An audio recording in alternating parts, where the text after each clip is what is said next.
देश में बढ़ी कोरोना की रफ्तार। कुल संक्रमितों की संख्या 2,76,583 के पार। 1,35,206 मरीज हुए ठीक। 7,745 मरीजों की हुई मौत।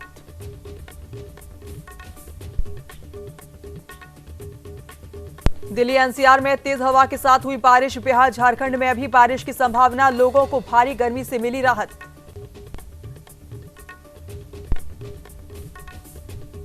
केंद्रीय स्वास्थ्य मंत्री डॉक्टर हर्षवर्धन ने कहा, भारत सरकार कोरोना महामारी को लेकर शुरू से रही एक्टिव। अन्य देशों के मुकाबले भारत में मृत्यु दर कम। केंद्रीय मंत्री रविशंकर प्रसाद ने राहुल गांधी पर किया कटाक्ष। कहा, अंतर्राष्ट्रीय मामलों पर सवाल ट्विटर पर नहीं पूछे जाते। बालाकोट हमले पर भी मांगे थे सबूत।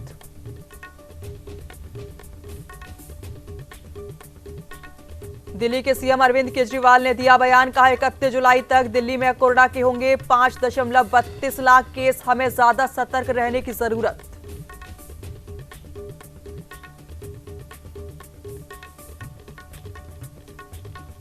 नमस्कार, आप देख रहे हैं न्यूज इंडिया और मैं हूं आपके साथ रश्मि कुलश्रेष्ठ। प्रधानमंत्री नरेंद्र मोदी ने वीडियो कॉन्फ्रेंस के माध्यम से केदारनाथ में चल रहे कार्यों की जानकारी ली। साथ ही ड्रोन के माध्यम से केदारनाथ में चल रहे विभिन्न कार्यों का जायजा भी लिया। इस दौरान पीएम मोदी ने कहा कि रामबाड़ा से केदारनाथ तक छोटे छोटे पेज को केदारनाथ की ऐतिहासिकता से जोड़ा जाए, ताकि श्रद्धालुओं को केदारनाथ के ऐतिहासिक एवं पौराणिक महत्व के बारे में भी रोचक जानकारियां मिल पाए। इस क्षेत्र में आध्यात्म से संबंधित भी अनेक कार्य किए जा सकते हैं, इस ओर ध्यान दिया जाए। इससे श्रद्धालुओं को केदारनाथ के दर्शन के साथ ही यहां से जुड़ी धार्मिक और पारंपरिक महत्व के बारे में भी जानकारी मिलेगी। वहीं सीएम त्रिवेंद्र सिंह रावत ने पीएम से केदारनाथ के कार्यों के लिए 200 करोड़ की आर्थिक मदद की गुहार भी लगाई।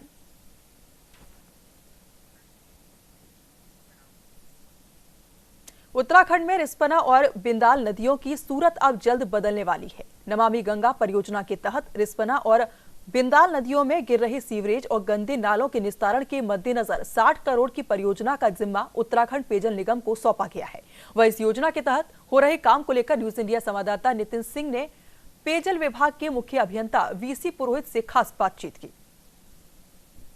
नदी के पानी को और इतना पुल और बाकी और काफ़ी लंबे समय से ये चला आ रहा था कि इसकी जो खोती जा रही है, खत्म होती जा रही है, इसको दोबारा से पुनर्जीवित करने के लिए सरकार द्वारा कदम उठाए जाएंगे। अब सरकार द्वारा एक 60 करोड़ की योजना जो बनाई गई है वो काफ़ी इस समय चर्चा में है, क्योंकि बहुत लंबे समय से लोगों को इसका इंतजार था। इससे बातचीत करने के लिए हमारे साथ इसमें वीसी पुरोहित हैं जो मुख्य अभियंता हैं। इनसे जानेंगे किस तरह से इसकी कार्य किए जाएंगे और किस तरह से आगे के कार्य को अंजाम दिया जाएगा। सबसे पहले आपका स्वागत है हमारे चैनल में। मैं आपसे जानना चाहूँगा कि ये जो योजना है इसको किस तहत मतलब बनाई गई और आगे किस तरह से कार्य किए जा रहे हैं इसके लिए? ये योजना जो रिस्पना नदी है, हमारे देहरादून की महत्वपूर्ण नदी है, एक और रिस्पना है, एक और बिंदाल नदी बहती है। तो इसमें जो इसके किनारों में जो बस्तियां बसी हैं, जो काफ़ी आबादी बसी है, उसके जो सीधी नालियां हमारी नदी में गिरी थी, उससे रिस्पना नदी की में न गिरें, इसकी रोकथाम के लिए हमने रिस्पना एवं बिंदाल आईएनडी के नाम से, इंटरसेप्शन एंड डाइवर्जन कहलाता है, इस नाम से एक योजना बनाई है जो 60 करोड़ की योजना है और भारत सरकार के नमामि गंगे कार्यक्रम के अंतर्गत योजना की स्वीकृति प्राप्त हो गई है हमें।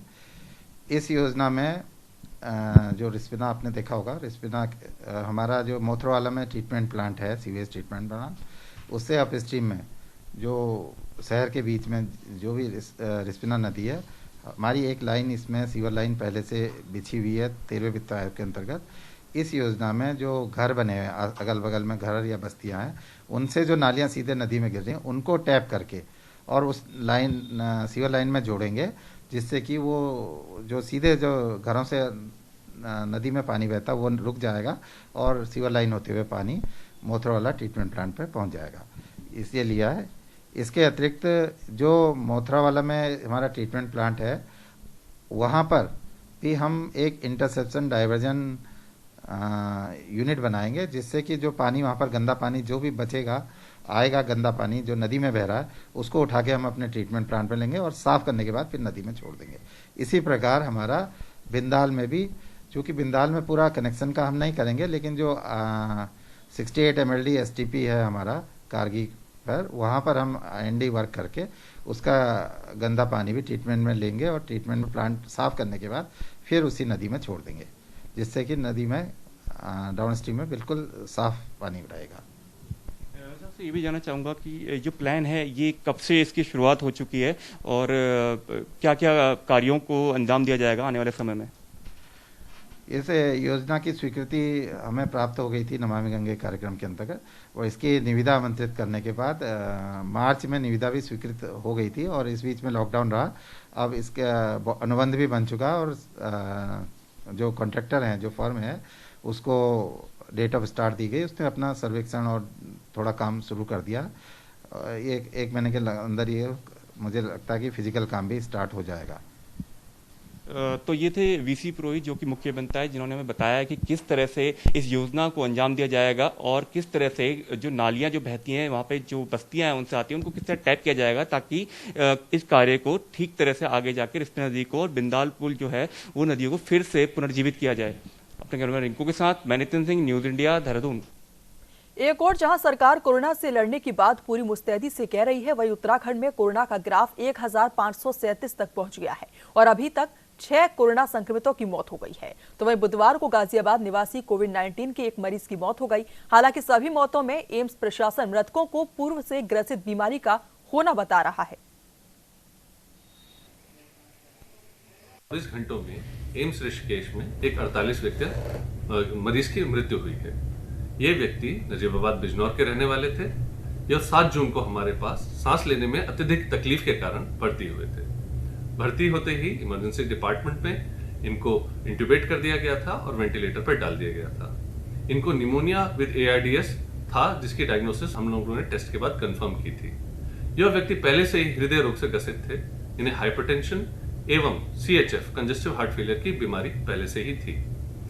इनकी स्थिति मैकेनिकल वेंटिलेशन पे और उच्च एंटीबायोटिक्स पे भी गिरती गई और आज सुबह इन्होंने अपना शरीर त्याग दिया। उत्तराखंड में कोरोना पॉजिटिव की संख्या दिन प्रतिदिन बढ़ती ही जा रही है। यहां खानपुर के मंगलौर कस्बे में दिल्ली से लौटे एक युवक की रिपोर्ट कोरोना पॉजिटिव आने के बाद स्वास्थ्य विभाग और पुलिस प्रशासन एक बार फिर सतर्क हो गया है। रिपोर्ट के बाद युवक को आइसोलेशन वार्ड में ले जाया गया है। वहीं अब पुलिस और स्वास्थ्य विभाग की संयुक्त टीम उन लोगों का डाटा खंगालने में लगी हुई है जिनके संपर्क में ये युवक रहा है। आया था 26 तारीख को और बॉर्डर पे इसका सैंपल लिया गया था, तो कल रात पॉजिटिव आया है इसका। तो हमारे अधीक्षक नार्सन डॉक्टर विवेक तिवारी कल रात में ही आके उस लड़के को यहाँ से आइसोलेट करके हॉस्पिटल पहुँचा दिया गया है। आज जो हमारी टीम आई है, ये इनके जितने प्राइमरी कॉन्टैक्ट्स हैं जो सीधे संपर्क में आए थे, उनकी लाइन लिस्टिंग के लिए आई है, ताकि आगे की प्रक्रिया जो होगी सभी के लिए एक सुरक्षा प्रदान करने के लिए कि इनकी सभी की सैंपलिंग हो जाए और बाकी लोगों को ये पता चल जाए कि यहाँ पे पॉजिटिव आया है, तो सेंसिटाइजेशन। जहां एक तरफ देश के साथ साथ उत्तराखंड में भी कोरोना का कहर लगातार जारी है, तो वहीं अब कोरोना को लेकर राजनीति भी तेज हो गई है। कांग्रेस प्रदेश अध्यक्ष प्रीतम सिंह ने आज प्रेस वार्ता के दौरान केंद्र और राज्य सरकार के खिलाफ जमकर हमला बोला।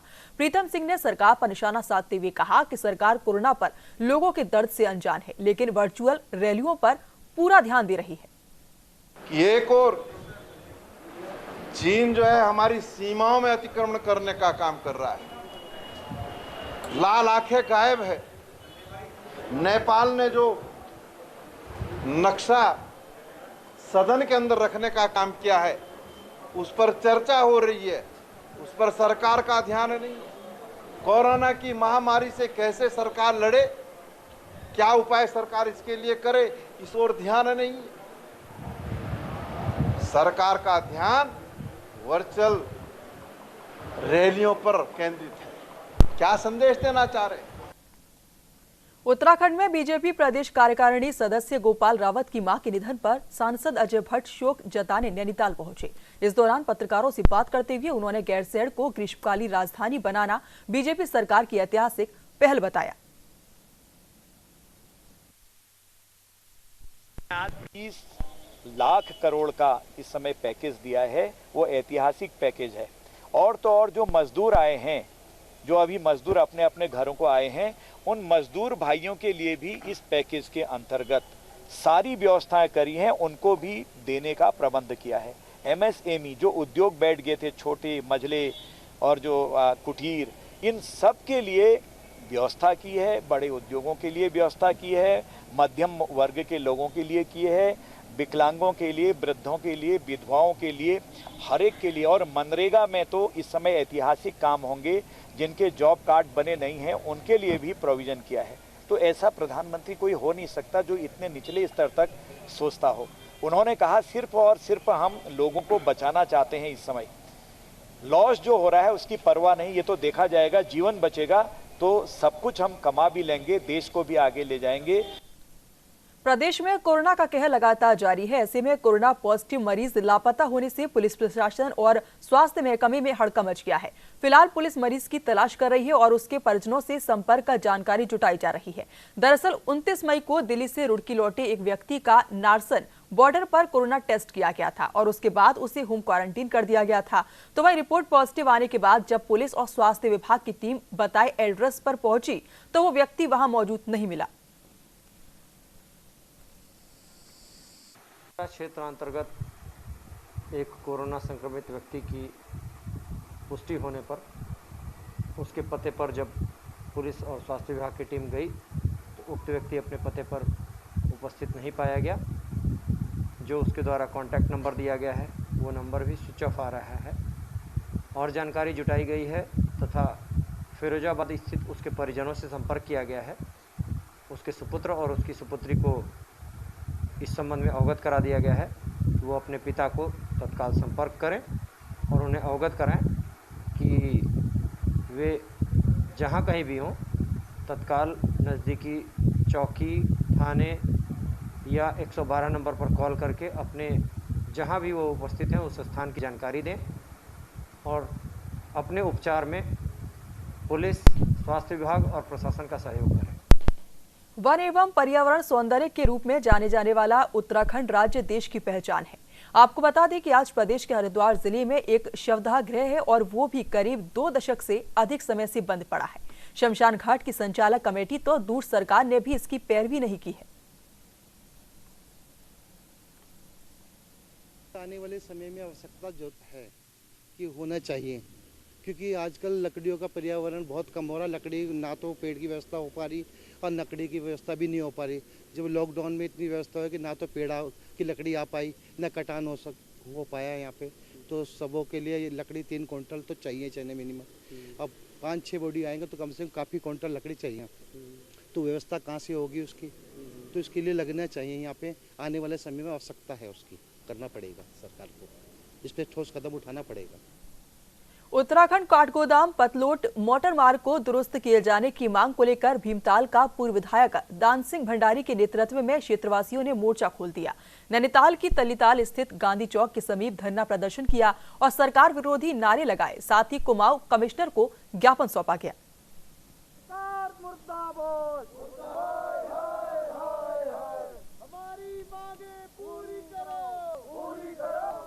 जो है हमारे उखलकांडा के करीबन 70 गांवों को जोड़ती हैं और उखलकांडा से अलावा भी हमारे जो है रीठा साहिब, चंपावत, यहाँ से भी हमारे कई वाहन जो है उस रास्ते से आते हैं। तो इसमें हमारी यही मांग है कि जल्दी से जल्दी इस मार्ग का सुधारीकरण और जो दीवार टूटी है उसको तुरंत मरम्मत कराए, वरना हम जो है सारे उखलकांडा के जितने भी जनप्रतिनिधि हैं हम जो है सड़कों पर उतरेंगे और उसके बाद जो है 20 या 21 तारीख तक अगर निर्माण नहीं किया तो हम मुख्यमंत्री आवास में धरना देंगे। सिरसा के गांव रूपावास की लाहेर फीडर नहर से मिले एक ही परिवार के शवों की पहचान हो गई है। बताया जा रहा है कि ये परिवार फतेहाबाद के मातूराम कॉलोनी के रहने वाले थे। ये परिवार 1 जून से ही गायब था। सभी मृतक एक ही परिवार के रहने वाले थे। मृतकों में पति, पत्नी और उनके 2 लड़का लड़की के शव बरामद हुए थे। चारों मृतकों के हाथ एक दूसरे के आपस में दुपट्टे से बंधे हुए थे। फिलहाल पुलिस इसे आत्महत्या ही बता रही है, लेकिन आत्महत्या करने के कारणों का अभी तक पता नहीं चल पाया है।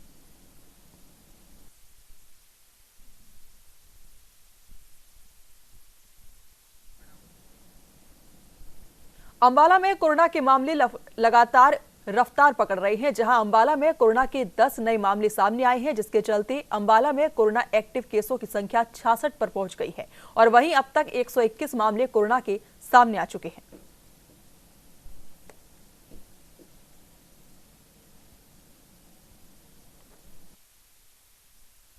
जो टोटल एक्टिव केसेज हैं आज अभी तक तो है 121 एक्टिव केसेज हैं। 121 जो टोटल केस हो चुके हैं, 121 में से जो टोटल एक्टिव केस हैं वो 66 एक्टिव केस हैं और जो आज 10 केस आए हैं उनमें से 6 की ट्रैवल हिस्ट्री दिल्ली के, बाकी की ट्रैवल हिस्ट्री हम देख रहे हैं कि कहाँ की है। रिपोर्ट तो अभी जस्ट अभी आई है मेरे पास। एक ही परिवार से हैं, नगला से एक ही परिवार के वो हैं, बाकी अंबाला सिटी के भी हैं, अंबाला कैंट के भी अलग अलग इलाके से हैं, किसी एक पार्टिकुलर इलाके से नहीं। हाँ, एक परिवार के जो 4 सदस्य जरूर हैं। हरियाणा के बवानीखेड़ा में बिजली की आपूर्ति नहीं होने पर शहरवासियों में रोष देखने को मिल रहा है, जिसके कारण आक्रोशित महिलाओं ने बिजली विभाग के अधिकारियों को ज्ञापन सौंपा। साथ ही विभाग के कर्मचारियों पर समस्याओं को अनदेखा करने का आरोप भी लगाया गया है। साथ ही कहा कि बिजली को लेकर पहले भी कई बार शिकायत कर चुके हैं, लेकिन अभी तक कोई कार्रवाई नहीं की गई है। समस्या से लाइट की है, हम लोग यही बवानीखेड़ा के खेतों से हैं और कई दिनों से समस्या चल रही है। दिन में तो बिल्कुल आती ही नहीं है, रात को 12 बजे लाइट देते हैं और वो भी सुबह 4:30 बजे काट लेते हैं। तो आप ये बताइए कि 4 घंटे 4.5 घंटे का क्या मतलब है लाइट देने का? ना उसमें कोई पानी की सुविधा हो पाती है, ना कोई और सुविधा हो पाती है सोने वगैरह की। 500 वर्ष भी नहीं हो गया हमने। 12 बजे रात न दिया कर दे, 2 दिन हो गए 12 बजे लाइट दे, 4 बजे काट दे सवेरे। छोटे बच्चे उन्हें खाओ को डुड माछर खाना लाया करे, डांगरा न पानी नहीं, मनसा न चून नहीं, 4 घंटे जीब 2 दिन तक। उच्च शिक्षा मंत्री भंवर सिंह भाटी ने राज्य के निजी विश्वविद्यालयों के चेयरमैन और प्रेसिडेंट से वेबिनार के जरिए संवाद किया है। इस दौरान निम्स यूनिवर्सिटी के चेयरमैन डॉक्टर PS तोमर ने उच्च शिक्षा मंत्री से संवाद किया, जिसमें विश्वविद्यालय की आगामी कार्य योजना को लेकर चर्चा हुई।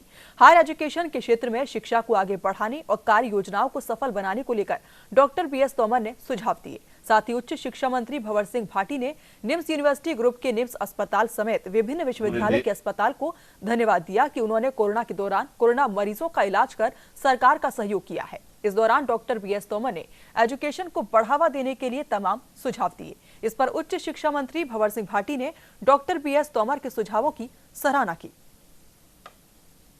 पूरे हमारे प्रदेश में और पूरे देश में लॉकडाउन लागू करना पड़ा और पिछले 2 महीने से भी ज्यादा का समय हो गया हम कोरोना जैसी महामारी के खिलाफ लड़ते हुए और लॉकडाउन में रहकर भी हमने पूरा प्रयास किया है कि हम इस वैश्विक महामारी से स्वयं को बचा सकें, अपने विद्यार्थियों और अपने प्रदेश और देश के लोगों के स्वास्थ्य का ध्यान रख सकें। राजस्थान विश्वविद्यालय महाविद्यालय शिक्षक संघ ने मांग की है कि महाविद्यालयों एवं विश्वविद्यालयों को परीक्षा और अध्ययन अध्यापन के लिए खोलने से पूर्व शिक्षा संस्थानों में संक्रमण से बचाव और हाइजीन के संबंध में समुचित व्यवस्थाएं की जाएं और महामारी विशेषज्ञों की राय के बाद ही इन्हें खोला जाए।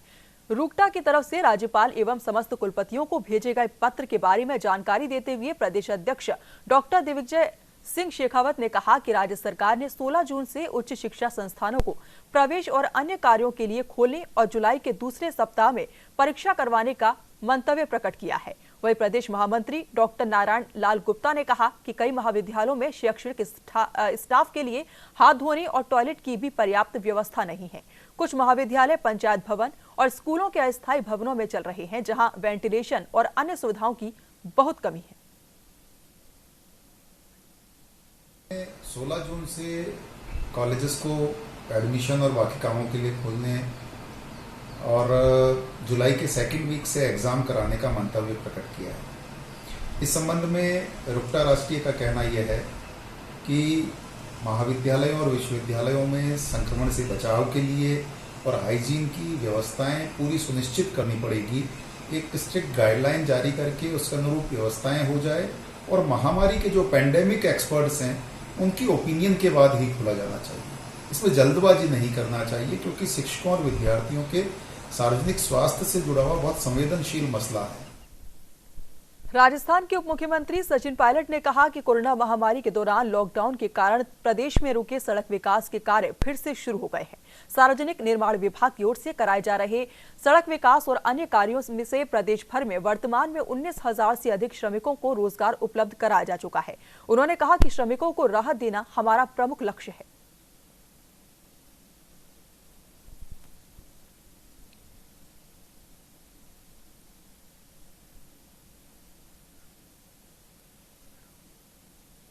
जयपुर के ज्योतिनगर इलाके में राजीव मीणा की आत्महत्या के मामले में नया मोड़ सामने आया है। परिजनों ने हत्या का मामला ज्योतिनगर थाने में दर्ज करवाया है। मृतक राजीव मीणा बानसूर अलवर का रहने वाला था और जयपुर में रहकर एग्जाम की तैयारी कर रहा था। मकान मालिक ने सुसाइड की सूचना पुलिस को दी थी। एडिशनल कमिश्नर अशोक गुप्ता ने कहा कि सभी संदिग्धों से पूछताछ की जा रही है। पुलिस जल्द मामले का खुलासा कर सकती है। जो है वहाँ किराए पे रहता था और जिन परिस्थितियों में ये फांसी पर तथाकथित रूप से लटका हुआ मिला है, तो मृतक के घर वालों और उसके दोस्तों को विश्वास नहीं है। जब उनको पता चला कि उसकी डेथ हो गई है और वो फांसी पर लटक गया है, उसी समय ही उन्होंने ये कहा था कि ये नेचुरल या इस तरह की हैंगिंग का केस नहीं हो सकता। ये उन्होंने पहले ही कहा था, पोस्टमार्टम से पहले ही रिपोर्ट भेजी। जो परिस्थितियाँ हैं वो भी डाउटफुल हैं, तो अभी तफ्तीश चल रही है। हमने क्योंकि उनको डाउट था इसलिए मर्डर का मुकदमा दर्ज कर लिया है और तफ्तीश हमारी चल रही है। जो भी डाउट के घेरे में है उनसे हमारी पूछताछ चल रही है। कहानी स्पष्ट अभी हुई नहीं है, लेकिन जल्दी आज शाम तक इसको स्पष्ट होगा। भारतीय जनता पार्टी ने गहलोत सरकार पर एक बार फिर यू टर्न होने का आरोप लगाया है। तो वहीं बीजेपी ने कांग्रेस की कार्यशैली पर सवाल उठाते हुए पार्टी के अध्यक्ष सतीश पुनिया ने कहा कि राजस्थान की सीमा सील करने के आदेश के कुछ ही घंटे बाद वो उसमें संशोधन कर देती है। पुनिया ने कहा कि इस तरह से अचानक ये अचंभित करने वाला आदेश कहीं न कहीं सरकार की आशंकाओं और कमजोरियों को दिखाता है। की सरकार किस तरीके से काम करती है उसकी वानगी आज एक बार फिर दिखी। यू टर्न करने में माहिर राजस्थान के मुखिया और उनकी सरकार कुछ घंटों पहले आज ही के दिन सीमा सील करने का आदेश देती है और एक लंबी सी आदेश की प्रतिलिपि जारी होती है जिसमें लिखा होता है और ये इंप्रेशन जाता है कि जैसे प्रदेश में कोई आपातकाल आ गया हो। उस आदेश की भाषा यदि आप देखेंगे तो आपको समझ में आ जाएगा सरकार जाने किन चिंताओं में और किन आशंकाओं में है। लेकिन यू टर्न की वानगी फिर दिखती है कि उसी आदेश को फिर बदला जाता है और ये कहते हैं कि सीमा सील करने के आदेश को सीमा पर केवल आवागमन को नियंत्रित बढ़ा जाए।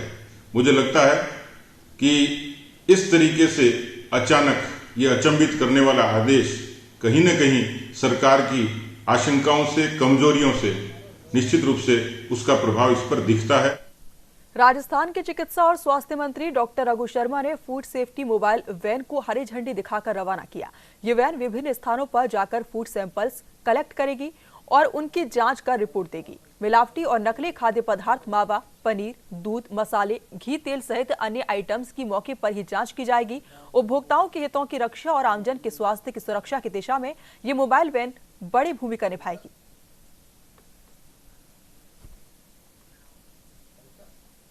जयपुर के करणी विहार थाना इलाके में प्रॉपर्टी व्यवसायी नरेश कृष्णिया की आंखों में मिर्च डालकर उस पर चाकू से वार कर जहर खिलाने का मामला की जांच जारी है। वहीं प्रॉपर्टी व्यवसायी नरेश कृष्णिया की इलाज के दौरान मौत हो गई। पुलिस टीमें जयपुर से दिल्ली तक लगे तमाम सीसीटीवी कैमरों की फुटेज खंगाल रही हैं। उन्होंने कहा कि मामले में पुलिस को अहम सुराग हाथ लगे हैं। पुलिस की माने तो ये पहला मामला सामने आया है जब लूट के लिए किसी शख्स को जहरीला पदार्थ खिलाया गया हो। फिलहाल हत्या और लूट की ये घटना अब भी पुलिस के लिए पहेली बनी हुई है। आपको जैसे बताया कि हम घटनास्थल से लेकर दौलतपुरा तक तो जो भी सीसीटीवी कैमरा अवेलेबल है या चालू स्थिति में है करीब करीब हम सारे देख चुके हैं। इसके अलावा मनोहरपुर, टोलनाका, गुड़गांव में जो है, जहां दिल्ली में ये रुका है वहां पे सीसीटीवी कैमरे वगैरह तो हमने दिल्ली की टीम भेजी है, सोनीपत की टीम भेजी है। इसके अलावा यहाँ जगह जगह हमारी टीमें लगी हुई हैं और काफ़ी हद तक इस सीसीटीवी कैमरे की एक्सरसाइज हमने करी है, कुछ शेष है। सर सीसीटीवी में कोई गाड़ी पीछा करती हुई नजर आएगी बस? अभी कुछ कोई ऐसी बात नहीं है जो बताई जा सके और जो इस केस के लिए इम्पोर्टेंट हो। हमारी तफ्तीश चल रही है। तो अजमेर के ब्यावर में अभिभाषक संघ की ओर से कोर्ट परिसर में आए दिन होने वाले हमलों को लेकर सुरक्षा की गुहार लगाते हुए कोर्ट परिसर में सुरक्षा व्यवस्था करने की मांग की। पिछले दिनों एक शख्स ने न्यायालय परिसर में आकर अधिवक्ता की सीट पर तेजाब की बोतल फेंक दी थी। इसके अलावा न्यायालय परिसर में शराब पीकर भी कई बार कुछ लोग उत्पात मचा चुके हैं।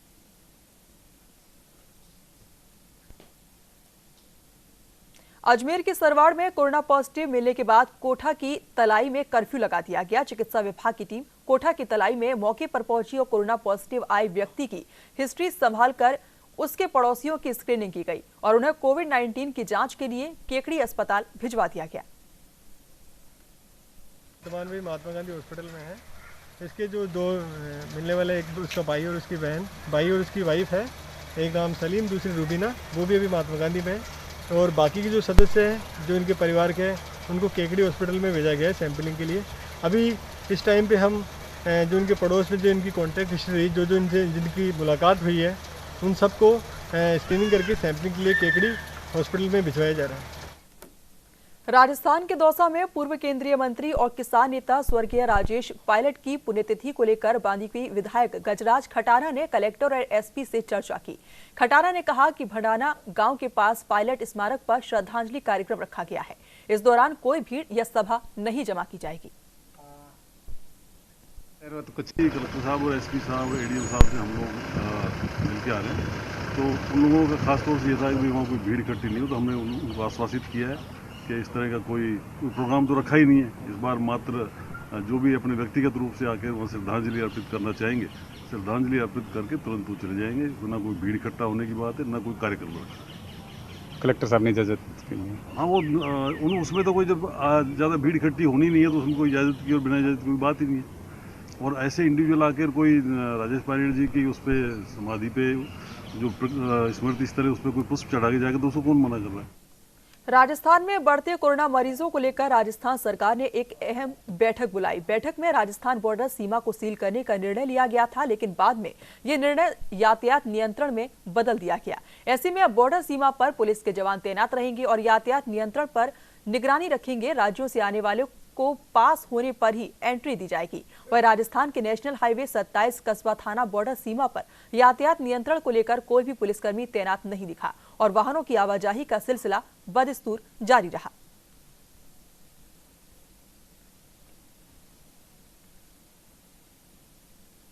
अजमेर के ब्यावर में एक 62 वर्षीय शख्स अपनी बहन से मिलने यहां साकेत नगर आया था। उसकी जांच की गई तो वो कोरोना पॉजिटिव पाया गया, जिसके बाद पॉजिटिव व्यक्ति टेम्पो में सवार होकर चांग गेट तक पहुंच गया। एकेएच की एम्बुलेंस ने उसे चांग गेट से गणेशपुरा स्थित कोविड केयर सेंटर भिजवाया। ब्यावर में अब कोरोना रोगियों की संख्या 39 हो गई है। धौलपुर में बुधवार को 3 और नए कोरोना रोगी मिलने से कोरोना रोगियों का आंकड़ा 72 हो गया। 3 कोरोना संक्रमितों में एक महिला चिकित्साकर्मी की रिपोर्ट भी पॉजिटिव आई है। तो वही लगातार बढ़ रहे संक्रमण को लेकर प्रशासन सक्रिय नजर आ रहा है। आपको बता दें कि अभी तक 59 मरीजों को रिकवर कर डिस्चार्ज किया जा चुका है और अन्य मरीजों का उपचार जारी है।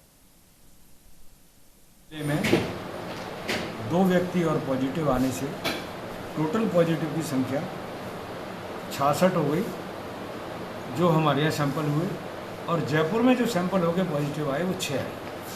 कुल मिला के संख्या 72 हो गई। जो 3 लोग आए उनमें से जयपुर सैंपल हुआ दीपा गारमेंट वालों का राम निवास जी का, वो पॉजिटिव आए। एक हमारा बाड़ी का स्टाफ रूपम जो स्टाफ नर्स थी वो पॉजिटिव आई, और एक कूटपुरा के व्यक्ति पॉजिटिव आए।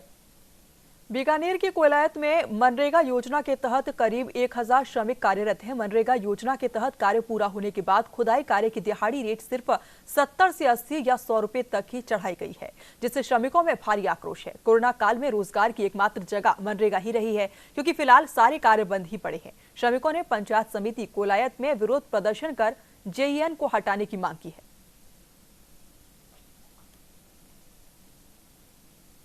पाली के तखतगढ़ में विधायक जोराराम कुमावत ने प्रधानमंत्री नरेंद्र मोदी के दूसरे कार्यकाल के 1 वर्ष पूरे होने पर पत्र वितरण कार्यक्रम किया है। विधायक ने तखतगढ़ के मुख्य बाजार में व्यापारियों को पीएम नरेंद्र मोदी के कथित विकास पत्र बांटे।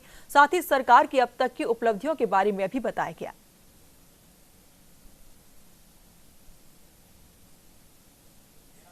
राजस्थान के 12 जिले में कोरोना वायरस के मरीजों की संख्या में दिनों दिन इजाफा हो रहा है। इसी बीच बाहर से आ रहे लोगों को होम आइसोलेट किया जा रहा है। इस बीच देवरी के आदर्श राजकीय स्वास्थ्य केंद्र पर 12 लोगों के कोरोना सैंपल लिए गए।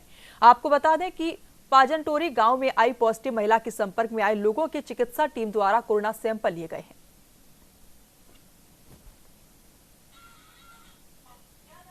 यूपी के बिजनौर में शादी में डीजे बजाने को लेकर कुछ लोगों ने एक युवक पर डंडे से हमला बोल दिया। इस हमले के दौरान युवक की मौत हो गई।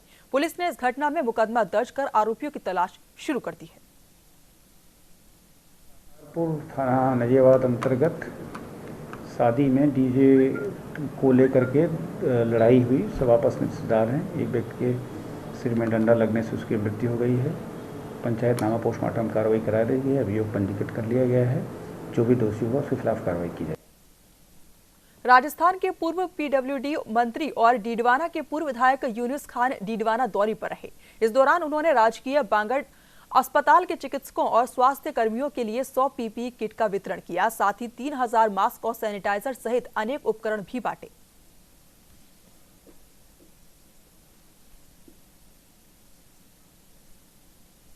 राजस्थान में कोरोना संक्रमण की रोकथाम को लेकर अब पुलिस प्रशासन ने और सख्ती दिखाई है। कोरोना संक्रमण को लेकर सोशल मीडिया पर अफवाह फैलाने या आपत्तिजनक मैसेज वायरल करने वाले 297 आरोपियों के खिलाफ 215 मामले दर्ज किए गए हैं। वहीं लॉकडाउन और कर्फ्यू का उल्लंघन करने वाले 18,657 लोगों को गिरफ्तार किया गया है। राजस्थान सरकार सीमाएं सील करने के आदेश के बाद भीलवाड़ा शहर में अफवाहों का दौर जारी हो गया है। अफवाहों में बाजार बंद के साथ ही गुटखों पर प्रतिबंध लगाने की बातों ने जोर पकड़ लिया है। इसके चलते बाजारों में बीड़ी, गुटखा और तंबाकू पदार्थ विक्रेताओं की दुकान पर भीड़ जमा हो गई है। इस दौरान किसी को भी कोरोना वायरस का खतरा नहीं दिखा और सोशल डिस्टेंसिंग की जमकर धज्जियां उड़ाई गई। सीमा नियंत्रण आदेश आने के बाद कि आप देख सकते हैं किस तरीके से सोशल डिस्टेंसिंग का पूरा धज्जियां उड़ाई जा रही है, किस प्रकार से सोशल डिस्टेंसिंग का मजाक उड़ाया जा रहा है। सोशल डिस्टेंसिंग बिल्कुल नहीं रखी जा रही है। एक स्टोर है जहाँ पे गुटखे, तंबाकू के प्रोडक्ट मिलते हैं और वहाँ पे इतनी भीड़ है। अब सोशल डिस्टेंसिंग जैसे ही हमने न्यूज़ बनाना चालू किया, वीडियो बनाना चालू किया, यहाँ से एक व्यक्ति बाहर आ रहा है और लोगों को दूर कर रहा है कि सोशल डिस्टेंसिंग बनाए रखें। उससे पहले कुछ भी नहीं किया जा रहा था। सोशल डिस्टेंसिंग का बिल्कुल भी ध्यान नहीं दिया जा रहा था। लोगों की भीड़ बनी हुई है। आप देख सकते हैं कि लंबी लाइन कतार है और सोशल डिस्टेंसिंग का बिल्कुल भी ध्यान नहीं रखा जा रहा है। ये सब तब हुआ जब अचानक सीमा नियंत्रण का आदेश सामने आया, अफवाहों का दौर फैल गया और कई दुकानों के सामने ऐसी भीड़ लग गई जहां गुटखा और तंबाकू के प्रोडक्ट मिलते थे। कैमरामैन गौतम बैग के साथ न्यूज इंडिया के लिए राहुल कौशिक। फिलहाल अभी के लिए बस इतना ही। तमाम खबरों के लिए आप देखते रहिए न्यूज इंडिया।